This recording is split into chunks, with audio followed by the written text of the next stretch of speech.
Olá! Você é uma pessoa que fica com raiva com muita facilidade? Já parou para pensar que a raiva pode te trazer muitos prejuízos? E quando esses prejuízos acontecem, pode ser que você fique em um beco sem saída? Mas isso pode ser evitado? E o que fazer quando isso acontecer? Vamos para o vídeo? Se você estiver vendo pelos vídeos curtos, aqueles vídeos de 3 minutos, você vê abaixo aí no canal que tem o vídeo completo de uma pregação e você também poderá ver um resumo a respeito do mesmo assunto. Se tiver pelos vídeos compridos, vídeos mais longos, continue aí. Mas não esqueça de compartilhar e de se inscrever no canal. Pastor Ailton Santana. Aí no canal você vai encontrar centenas de vídeos de temas diferentes para a sua edificação. Que Deus te abençoe. Olá, sejam bem-vindos! Hoje a gente vai fundo numa das emoções mais poderosas e muitas vezes mal compreendidas que existem, a raiva. Sabe, ela pode explodir por um motivo bobo e de repente tomar conta de tudo. Mas o que será que acontece dentro da gente nesse momento? E mais importante, como é que se lida com isso? Vamos investigar juntos? Parece até piada, né? Mas pensem naquela cena. Um copo que cai da mesa porque a gente esbarrou nele. A reação lógica seria ficar com raiva de si pela distração. Mas não. No acesso de fúria, o alvo vira o pobre do copo. A gente chuta, pisa. Um objeto inanimado que não tem culpa de absolutamente nada. Essa pequena história já ilustra o quão irracional a raiva pode ser. E é exatamente aí que a gente chega no ponto central. Quando a raiva domina, é como se ela nos impedisse de ver a lógica e de ouvir a razão. A pessoa está lá, gritando. E se alguém aponta isso, ela responde gritando mais alto ainda. Eu não estou gritando. É um estado que simplesmente bagunça todo o nosso julgamento. Para a gente entender isso melhor, vamos explorar a raiva em 5 partes. Primeiro, vamos dar uma olhada em como ela aparece no nosso dia a dia.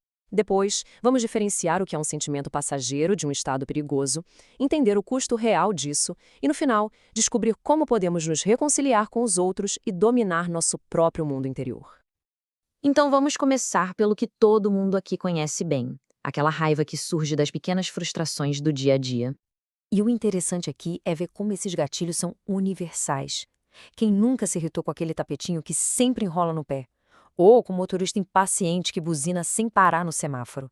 São justamente esses pequenos momentos que revelam muito sobre o nosso estado interior. Só que a raiva é muito mais do que só uma reação a um gatilho. E é aqui que a análise faz uma distinção que é, olha, fundamental. A diferença entre sentir raiva por um momento e viver em um estado constante de raiva. E essa é a questão crucial. Sentir raiva é humano. A própria fonte nos diz: irai-vos. É uma reação. O grande problema é quando essa emoção, que deveria passar, vira um hábito, um estado de ser da pessoa, o tal do iracundo. É aí que vem o alerta, mas não pequeis. O objetivo, então, não é nunca sentir raiva, e sim impedir que ela nos domine. O antídoto para esse estado de raiva é o que a fonte chama de domínio próprio. E isso não é sobre outra pessoa nos controlando, mas sim sobre a nossa própria capacidade, uma força que vem de dentro, de gerenciar nossos impulsos. É a consciência de dizer não a um sentimento que quer tomar conta de tudo. Nessa perspectiva, perder o autocontrole é como dar lugar ao diabo. E isso não é sobre uma figura literal, mas é uma metáfora para quando a gente permite que a nossa natureza mais impulsiva e destrutiva, a carne, assuma o controle, em vez de sermos guiados pela nossa consciência e pelos nossos princípios. E quando essa natureza assume o controle, o custo é altíssimo. Vamos focar agora nas consequências bem reais e destrutivas que um estado de raiva traz para a vida de uma pessoa e para todo mundo que está ao redor. Uma pessoa que vive com raiva acaba afastando os outros. As pessoas começam a ter medo de conversar, de se aproximar. Elas começam a pisar em ovos. E o resultado inevitável disso é o isolamento, a perda de amigos e a criação de um ambiente de tensão constante. Essa história da fonte é um alerta poderosíssimo. Um pai, no momento de raiva, usou uma palavra terrível contra a própria filha.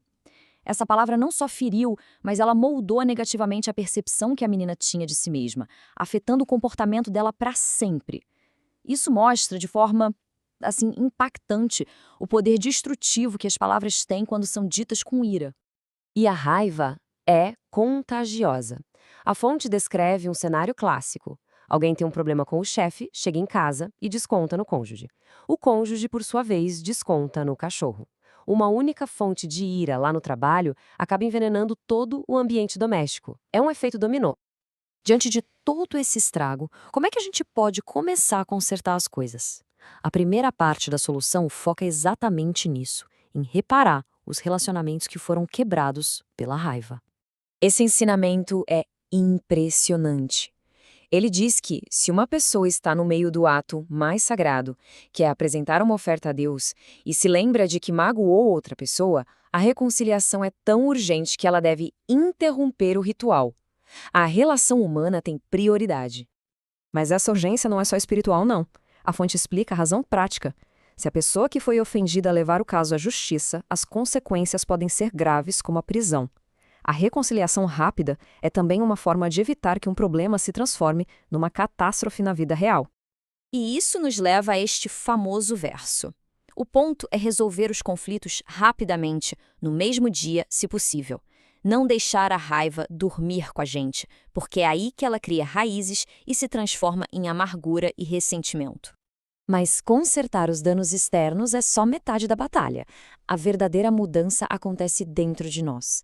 Nesta última sessão, vamos focar em como cultivar a paz interior e o autocontrole para evitar que todo esse ciclo de raiva comece. Esse exemplo do arroz queimado é fantástico. A situação é a mesma, um pequeno erro na cozinha. A pessoa iracunda reage com acusação, com desprezo, criando um clima horrível. Já a pessoa que vive em paz reage com calma e foco na solução, preservando o relacionamento. A diferença não é no problema, mas no estado interior de quem reage. A fonte sugere algo ainda mais poderoso, que o nosso estado interior pode transformar o ambiente externo. A ideia é que quando alguém realmente vive em paz, essa paz é tão contagiante que pode até mesmo neutralizar a hostilidade dos outros. E a gente termina com esta pergunta. É muito fácil culpar o trânsito, o tapete, o copo, as outras pessoas, mas a análise de hoje nos convida a olhar para dentro. Muitas vezes, o mundo ao nosso redor é apenas um reflexo daquilo que a gente carrega aqui dentro.